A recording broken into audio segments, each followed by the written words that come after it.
사도행전 4장에 보면 예수 그리스도의 이름이라고 하는 말이 3번이나 반복해서 기록되어 있습니다. 이 베드로와 요한으로 인하여 일어난 그 안진뱅이 사건은 사도행전에 있어서 최초의 기적입니다. 당시 이 일은 예루살렘 일대에 있어서 회오리 바람을 일으켰습니다.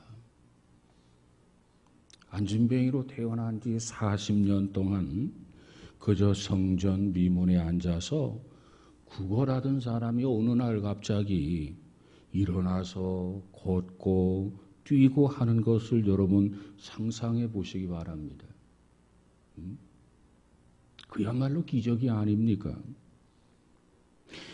그렇다고 해서 약을 먹고 일어난 것도 아닙니다. 그리고 수술을 한 것도 아닙니다. 그리고 이 일이 있기까지 몇 시간, 몇 날이 걸린 것도 아닙니다. 그야말로 많은 사람들이 왕래하는 성전 그 문 앞에 앉아가지고 모든 사람들이 보는 가운데 베드로가 그의 손을 잡아 일으키면서 예수의 이름으로 걸으라. 이 한마디에 그는 자리에서 벌떡 일어났어요. 그리고 걷고 그리고 뛰기 시작한 것입니다. 이것이 사도행전에 있어서 최초의 기적인데 우리가 사도행전을 쭉 보면은 계속해서 이와 같은 기적들이 나타나기를 시작합니다. 그 기적의 주인공이 누굽니까? 바로 예수 그리스도의 이름입니다. 이름. 나사렛 예수의 이름으로 일어나라. 그 예수의 이름이 기적의 주인공이란 말이죠. 시중에 좋은 책이 한 권 나와 있어요. 그 책의 이름을 보면 무당 엄마와 그리고 아들 목사라고 하는 책입니다. 무당 엄마와 그저 목사 아들이라고 하는 책인데 이 책의 저자가 누구냐면 현재 미국에서 목회하고 있는 이 주명식이라고 하는 목사님께서 자기 자신의 신앙 간증을 담아서 기록한 책입니다. 이 목사님이 언제부터 신앙생활을 시작했냐면 이 군대에서 신앙생활을 시작하면서 목사가 되기로 결심을 합니다. 그런데 그의 어머니는 그가 군대에 있을 때 또 어떤 일이 벌어지냐면 무당이 되기를 또 결심하게 됩니다. 그래서 그의 어머니는 철마산의 산당에서 신내림을 받게 되는데 19개의 신들이 한꺼번에 그 어머니에게 이렇게 들어오게 됩니다. 그 신들 가운데는 광괴토항이라고 하는 신도 있습니다. 그런데 이렇게 신내림을 받으면 바로 자기 자신의 신력을 시험하는 그러한 일이 있습니다. 그것이 뭐냐면 바로 작두를 타는 일입니다. 작두. 여러분, 작두를 타는 일이 어디 보통 일입니까? 그런데 그 작두를 타는 일에 있어서 작두도 쌍작두를 타는 경우가 있고 외작두를 타는 경우가 있다는 겁니다. 그래서 자기 자신이 받은 신의 그 힘, 그 능력을 시험하는 거예요. 이처럼 쌍작두, 2개의 작두를 타는 일과 외작두, 하나의 작두를 타는 일이 있고 그 다음에 그 작두를 탐에 있어서 버선을 신고 타는 작두가 있고 그저 버선도 벗어버리고 맨발로 타는 작두가 있다는 겁니다. 그러면 쌍작두와 외작두, 버선발로 타는 것하고 맨발로 타는 것 어느 것이 최고봉인가? 맨발로 외작도를 타는 것이 신 중에서도 최고봉이랍니다. 그런데 그의 어머니가 신 내림을 받은 후에 맨발로 외작도를 탄 거예요. 지금까지 그 철마산의 산당에서 지금까지 한 번도 맨발로 외적도를 탄 일이 없었던 일인데 그 어머니에게 그 일이 일어난 거죠. 자, 보세요. 문제는 이제 아들은 제대를 하고 이제는 신학교에 가서 목사가 되겠다고 하고 어머니는 19개의 신을 받아가지고 그 무당 중에서도 대단한 무당이 되었습니다. 그러다 보니까 가정에서 여러 가지 부딪힘이 심하게 됩니다. 서로 갈등을 겪게 됩니다. 그러다가 핍박이 일어납니다. 그래서 견디다 못해서 결국은 그 아들이 집에서 쫓겨나게 됩니다. 어머니가 이와 같이 대단한 무당인데 어찌 아들이 목사가 되겠다고 하느냐. 포기해라. 그래서 결국은 쫓겨나게 돼요. 그런데 결코 포기하지 아니하고 기도하면서 계속해서 신학교를 다니게 됩니다. 그래서 1년이 지나고 2년이 지나고 3년이 지나고 4년이 지나고 이제 어느덧 졸업을 하게 됩니다. 이 목사님은 신학교를 다니면서 어느 선교단체에 들어갔어요. 그래서 거기서 기도하면서 열심히 거기서 봉사를 했어요. 신앙생활을 뜨겁게 기도 생활을 열심히 했단 말이죠. 그리고 이제는 졸업을 하게 됩니다. 자, 그래도 명색이 아들이 졸업인데 하고 어머니가 아들의 졸업식에 참여하기 위해서 출발하게 됩니다. 졸업. 이 신학교 졸업은 예배를 드리는 것이 1차 일부 예배란 말이죠. 그 예배에 참석하게 되는데 그 어머니가 무당으로서 난생 처음 졸업 예배에 참석하게 됩니다. 예배를 시작하고 이제 설교 시간이 되었는데 갑자기 배가 아프기 시작합니다. 머리가 빠개질 것 같고 머리가 터질 것만 같았다는 겁니다. 그래도 견디고 그래서 겨우겨우 정말 힘들게 땀을 빌빌 흘리면서 간신히 예배 시간까지 참아냈다는 거예요. 그런데 이처럼 예배 시간을 간절히 참고 견디었는데 이제 사회자가 다시 나와서 하는 말이 지금까지 우리를 위해서 배후에서 기도해 주신 부모님을 위해서 기도하십시다. 통성으로 부모님을 위해서 기도하십시다. 통성 기도가 시작이 됐어요. 졸업 예배에서. 그때 이 주명식 목사님은 뜨겁게 어머니를 위해서 기도했답니다.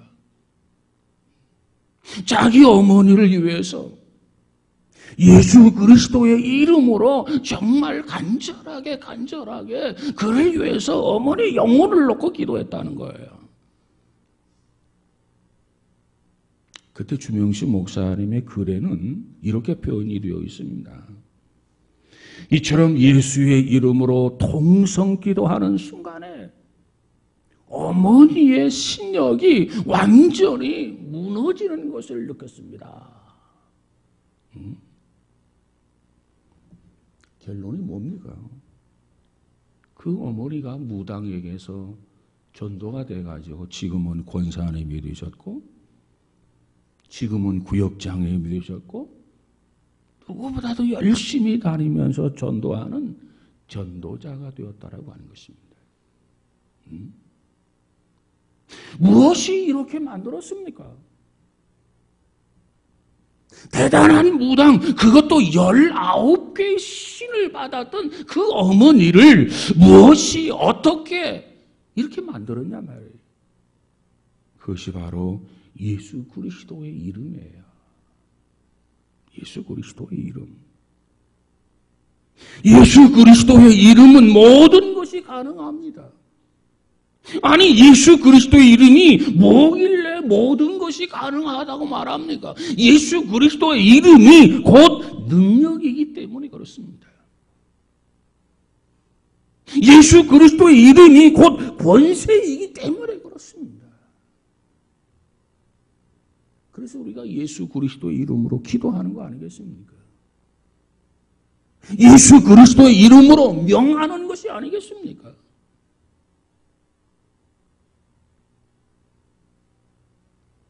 주명식 목사님은 이렇게 이야기합니다. 누구에게나 예수 그리스도의 이름의 능력을 가지고 있습니다. 오늘 신자라면, 오늘 성도들이라면, 누구든지 예수 그리스도를 믿는다면 예수 그리스도의 이름의 능력을 가지고 있단 말이에요. 누구든지. 그런데 그 능력을 사용하지 않는 것이 문제라는 거예요.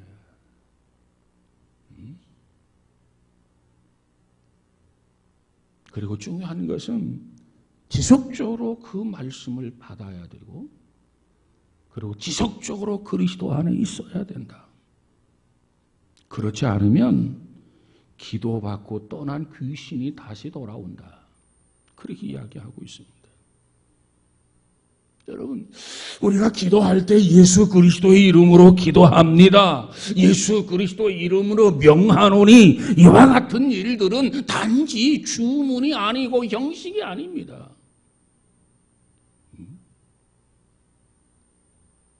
그 이름 자체가 능력이고 그 이름 자체가 권능이고 권세예요. 그러므로 우리의 마음속에는 항상 예수 그리스도의 이름이 이 안에 담겨져 있어야 돼요. 예수 그리스도의 이름을 내 신앙에 이게 담아야 돼. 그렇지 아니하면 우리는 헛것입니다. 그래야 살아도 주를 위해서 살고 죽어도 주를 위해서 죽는 믿음의 사람, 신앙인이 될 수 있단 말이에요. 여러분, 이 사도행전의 초대교회를 보세요. 아나니아와 삽비라의 죽음. 오늘 본문에서도 말하듯이 5,000명이 회개하는 베드로의 설교. 감옥에 갇혀있는 사도들이 전사들의 인도를 받아가지고 감옥에서 빠져나오는 이 기적적인 사건. 참으로 감격적이고 참으로 신나는 일들이 얼마나 많이 기록되어 있습니까? 그러나 예수 믿는 신자의 인생이 늘 신나고 감격적인 일만 계속될 것이라고 생각을 한다면 그 사람은 사도행전을 잘못 읽은 겁니다. 오늘 4장 1절, 이 4장 1절은 3장의 연속입니다.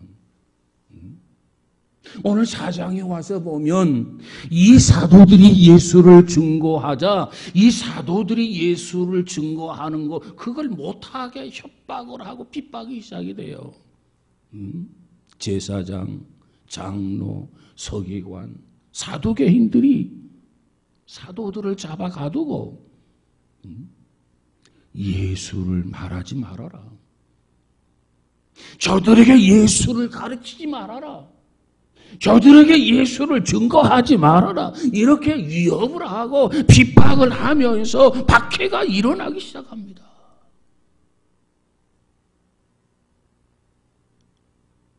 곳곳에서 핍박이 일어나요. 곳곳에서 박해가 일어나요. 여러분 7장에 가보면 성령이 충만했던 스데반 집사를 보세요. 저가 유대인의 최고 의회 기관은 공회 산헤드린에서 예수 그리스도를 증거하고 돌에 맞아서 죽게 됩니다. 이게 스데반 집사예요. 그런가 하면 예수님의 12 제자들이 하나 둘 잡혀서 순교로 죽임을 당하게 됩니다. 예루살렘 교회가 와해되고 성령과 지혜가 충만했던 7 집사들이 몇 가지 일을 하고 그냥 죽고, 주님 앞에 부름받은 모든 사람들이 주께서 맡겨진 일을 하면서 핍박을 받다가 역사의 무대에서 사라지게 됩니다. 조금도 두려워하지 아니하고 조금도 겁내지 아니하고 주님이 주신 일을 감당하다가 하나 둘씩 사라지게 되더란 말이에요. 그런데도 두려워하지 않아요. 그런데도 겁을 먹지 않아요. 순교하는 것을 자랑스럽게 여겨요. 그저 빛도 없이 이름 없이 사라져 갔습니다. 무엇을 위해서 일하다가? 예수 그리스도를 전하다가, 예수 그리스도의 증인의 역할을 감당하다가, 주님이 맡겨진 일을 잘 감당하다가 그들은 하나 둘씩 죽어 순교하게 되었지만 두려워하지 않더라는 거죠.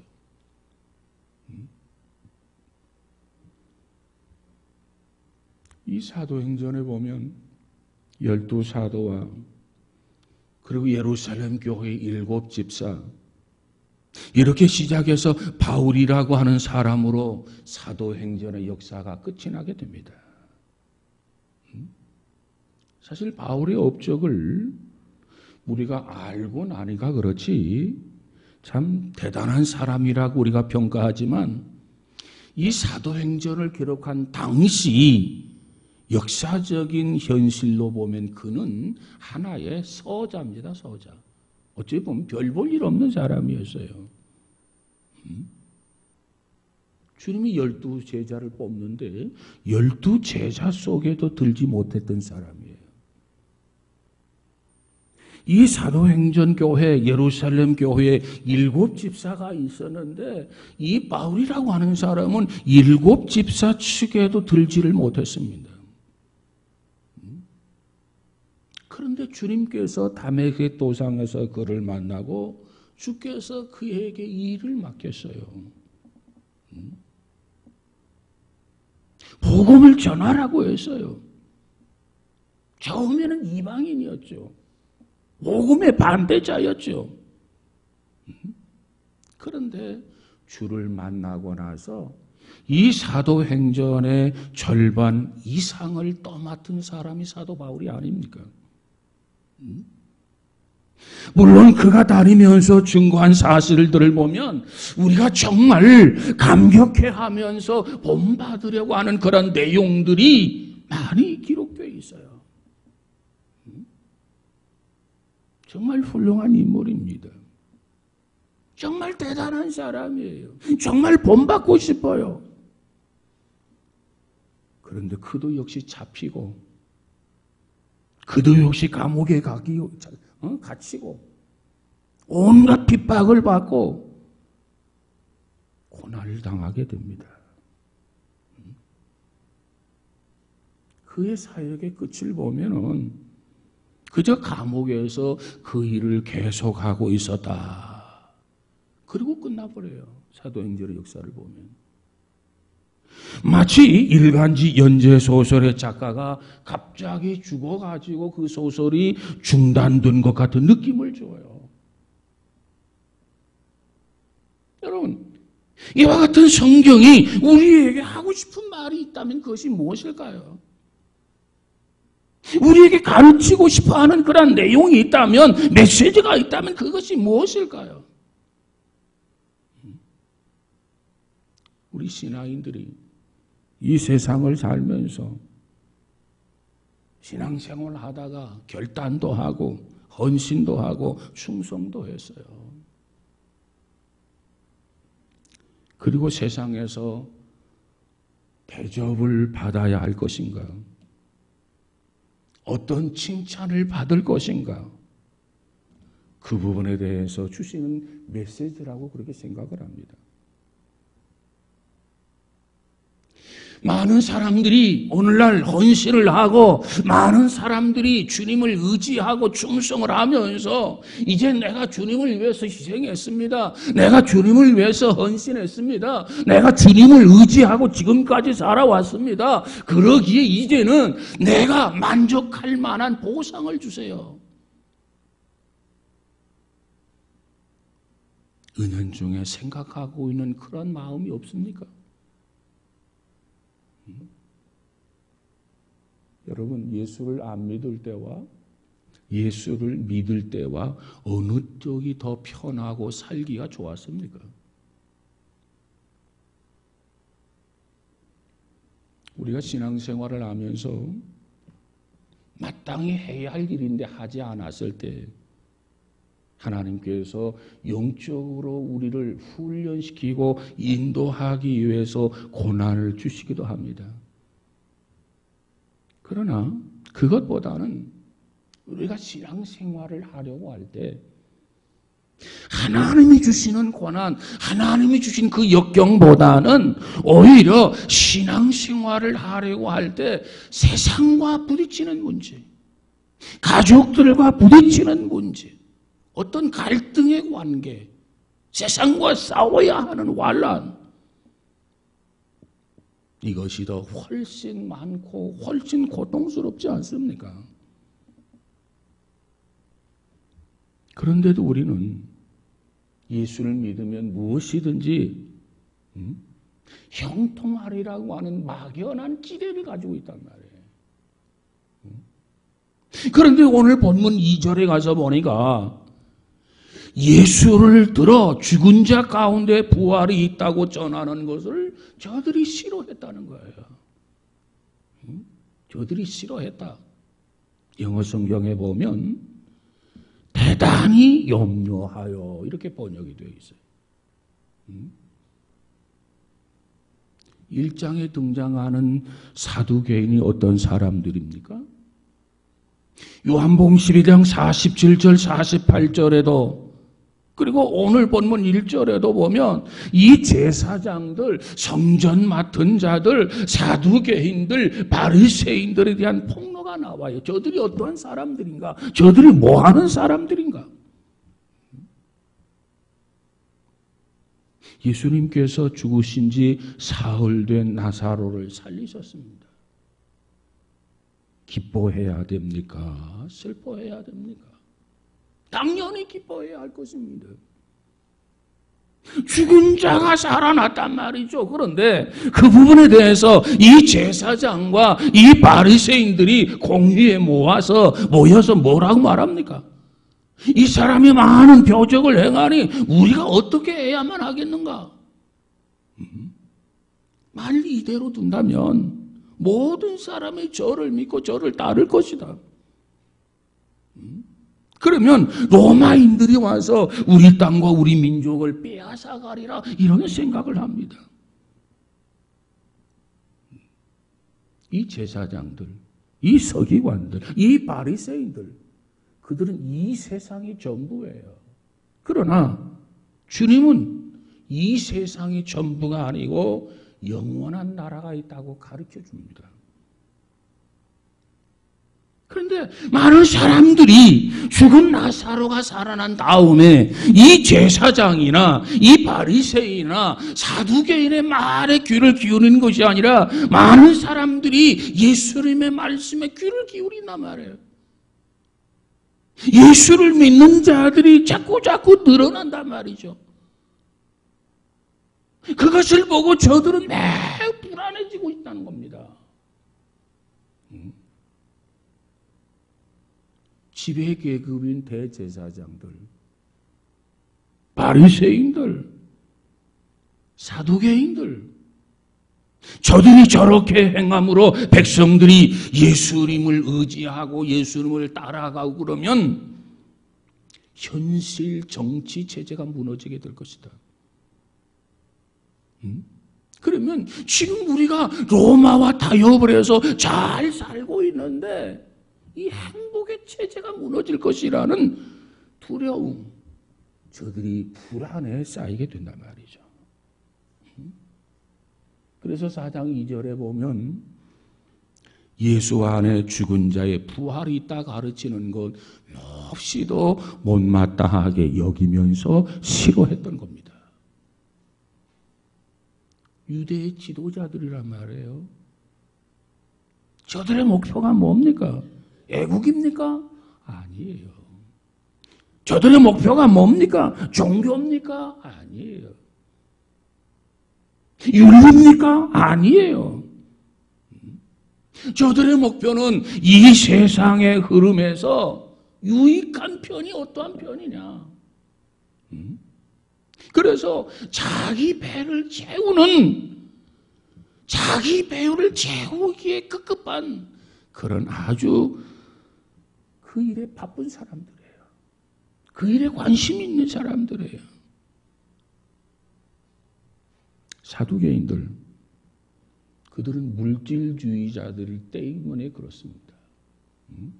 또 바리새인들, 그들은 종교적으로 열심히 있는 자들이에요. 자기의 지위를 확보하고 있는 자들입니다. 대제사장들, 그 당시 종교의 체제로서 이 세상의 삶이 그저 이대로 평안하기만을 원하는 것이 대제사장들의 사고였습니다. 그러니까 내세에 하나님께서 정말 어떻게 심판을 하실 것인가, 하나님 앞에 가서 어떤 심판을 받을 것인가, 그 부분에 대해서는 조금도 걱정하지 않아요. 그저 이 땅에 살면서 어떻게 하면 잘 먹고 어떻게 하면 잘 살 것인가, 그 부분에만 관심을 가지고 있는 것이 이 사두개인, 이 바리새인, 이 대제사장들의 모습이었단 말이에요. 그래서 그들은 현 체제가 흔들리는 것을 싫어했어요. 현 상황이 변화되는 것을 두려워했어요. 그러기에 저들이 제일 싫어하는 것이 누구였느냐? 예수님이셨어요. 그 다음 싫어하는 것이 누구였느냐? 예수님의 제자들이었어요. 그래서 박해가 시작이 되고, 그래서 핍박이 시작이 된 겁니다.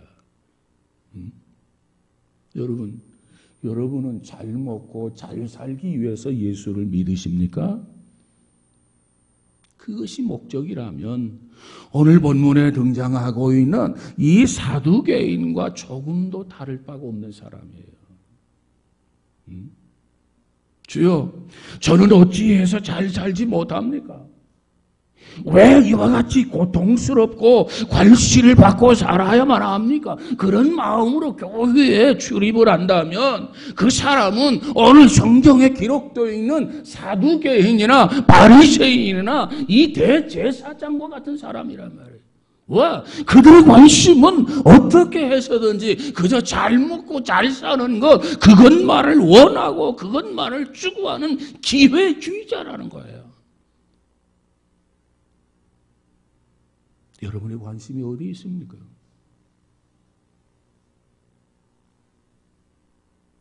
오늘날 우리 한국 교회가 여러 가지 문제를 가지고 있다 그래서 참 비난하고 공격하는 사람들이 많아요.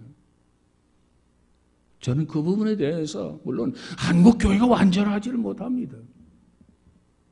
물론 그런 교회들이 있어요. 여러분, 사과 박스에 사과 한두 개 정도는 썩은 사과가 있을 수도 있지 않냐 말이에요. 그것도 문제지만 그것보다 더 심각한 문제가 있다고 한다면, 그보다 더 중요한 문제가 있다고 한다면, 오늘 교회들이, 오늘 신자들이 진리를 추구하는 그 추구하는 마음이 사라진다는 거죠. 정말 생명을 추구하는 그 신앙에서 벗어나고 있다는 거예요. 이게 문제라. 어느 성도들이 영원을 향해서 걸어가고 있습니까? 정말 진리를 향해서 정말 걸어가고 있습니까? 정말 생명을 향해서 정말 걸어가고 있느냐 그 말이에요. 내가 보기에는 별로 관심이 없어져 가는 것 같아요. 이것이 더 심각한 문제 아닙니까? 오늘 예수 믿는 사람이나 예수 믿지 않는 사람이나 특별히 다른 것이 없어. 이것이 비극이에요.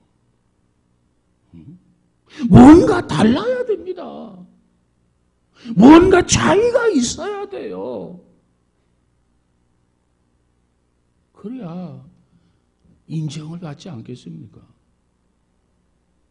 성도가 성도답지 못하다고 한다면 그건 인정받지 못하는 거예요. 신자가 신자답지 못하다면 그건 인정받지 못하는 거예요. 우습게 되어버리고 만다 그 말이에요. 왜? 너나 나나 다른 게 뭐냐? 에? 신앙생활하는 너나 신앙생활하지 않는 나나 그저 하나님을 믿는 너나 하나님을 믿지 않는 나나 다를 바가 없지 않으냐? 이것은 무엇을 의미하느냐 말이에요. 오늘 우리 주변의 사람들에게 뭔가 예수를 믿는다면 저 정도는 돼야 되지 않겠나? 하나님을 믿는다면 저 정도는 돼야지 않겠나? 신앙생활을 하려면 저 정도는 돼야지 않겠나? 주변의 사람들로부터 이렇게 인정을 받아야 되지 않냐 말이에요.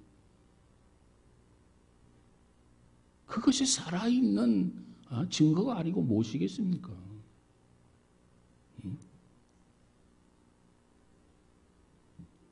내세를 인정하지 아니하고 세상만을 위해서 사는 사람과 내세를 바라보며 사는 사람과 어떻게 삶이 동일할 수 있냐 말이에요. 결코 그럴 수 없습니다. 여러분, 우리 주변에는 우리를 지켜보고 있는 불신자들이 있음을 늘 기억하시기 바랍니다. 그리고 여러분을 보면서 판단을 하는 거예요. 우리의 삶의 방식과 뭔가 다른데? 우리가 생각하지 못한 부분들을 생각하고 있는데 뭔가 좀 다른 모습을 보여줘야 한단 말이에요. 엘리야가 하나님 앞에 기도를 해요. 다 도망가고 나만 나이다 이렇게 기도를 해요. 그럴 때 하나님이 뭐라고 말합니까? 그런 소리 하지 말아라. 바알에게 무릎을 꿇지 아니한 7,000명을 내가 숨겨놓았다. 여러분, 우리는 지금도 우리 주변에 많은 신자들이 타락하고 많은 신자들이 탈선한 것 같지만 그래도 하나님께서는 정말 7,000명을 이 바알에게 무릎을 꿇지 않은 7,000명을 내가 숨겨놓았다는 것처럼 하나님은 진실한 신앙인을 숨겨두었어요. 우리가 진실한 신앙인이 되어야 되지 않겠습니까? 그러려면 바른 신앙인으로서 바르게 살아가야 돼요. 누가 뭐라고 그래도 세상을 사는 방법이 우리는 달라야 돼요. 저들이 우리를 바라보면서 뭔가 우리와는 삶의 방식이 다른데? 다르다고 하는 것을 스스로 깨닫도록 해줘야 돼. 뭔가 성별된 삶을 살아야 된단 말이에요. 성별, 구별된 삶. 이것이 신앙인의 삶이에요. 이것이 없다면 신앙인이 아니지.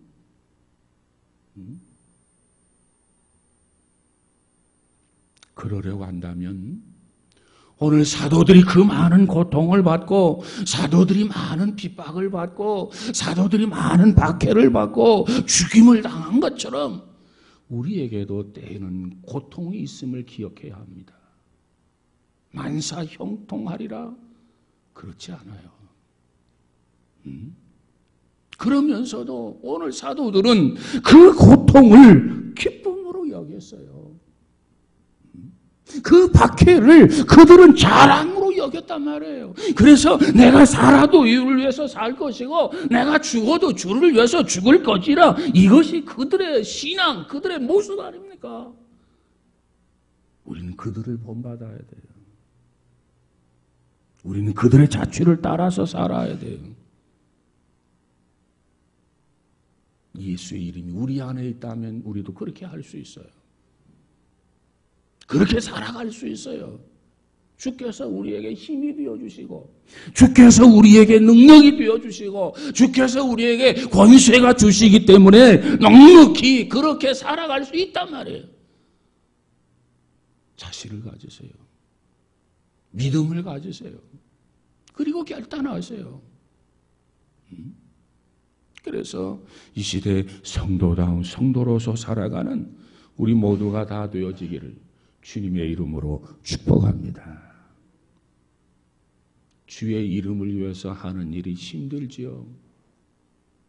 주의 이름으로 살아가는 것이 고통스럽지요.